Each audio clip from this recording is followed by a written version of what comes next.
Hi, this is Mike Robinson. I'm one of the Human Resource Directors here at Temple University. I'm also a member of the Society of Human Resource Management, and I'm a proud award recipient of the 2017 Industry Icon Award here in Philadelphia by the Philadelphia Inquirer newspaper. I want to share with you, the job seeker, some expert tips on how to upscale your job search effort to be more impactful in landing that next job. The first thing I want to talk about as it relates to the resume is the contact section. You need to make sure that your contact information is accurate, that you didn't transcribe the email or phone number erroneously. So make sure that the information is pretty accurate. Next, I want to talk about what kind of experience to include on the resume. Tailor the resume to each job that you're applying for.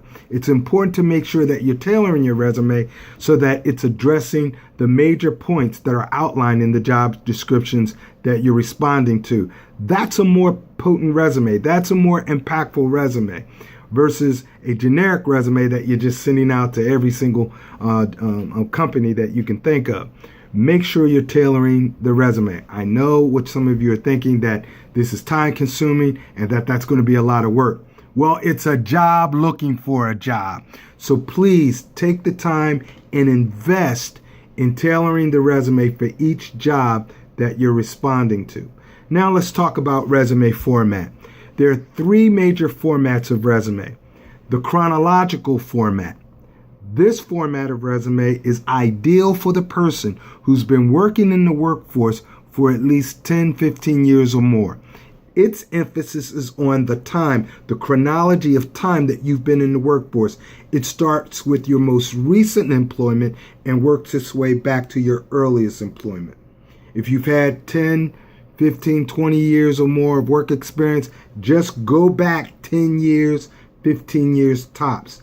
Now, unless you have some work experience that goes further in time, that's more relevant to the job that you're applying to, pull that information to the forefront of the resume so that they can see that you have relevant experience related to the job that you're applying for.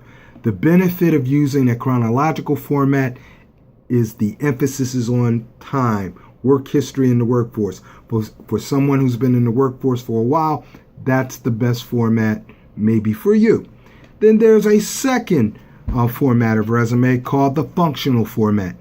This resume doesn't place emphasis on time and work history in the workforce.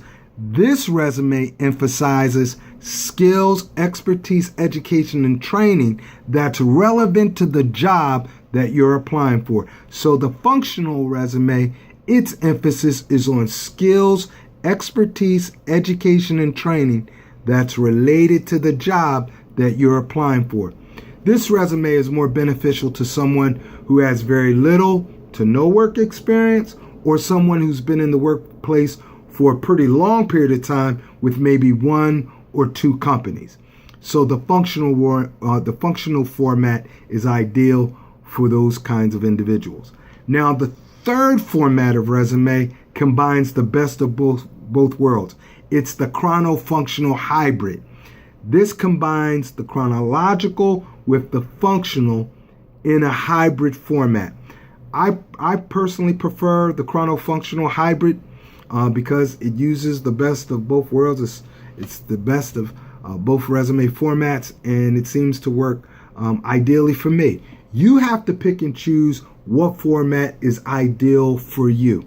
You can research those formats on the internet. You'll probably get thousands and thousands of hits to choose from. So feel free to do that as a supplement to this video.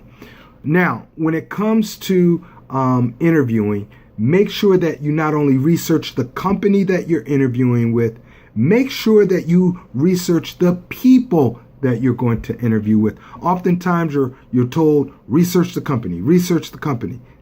And that's necessary. But it's also just as important and just as impactful for you to know a little bit about the people you're going to be interviewing with. Get the names. When the company calls you to set up the appointment, get the names of the people you're going to interview with. It's very important. Thank you so much for tuning in for these few tips. Hope it's been helpful. Thank you and God bless.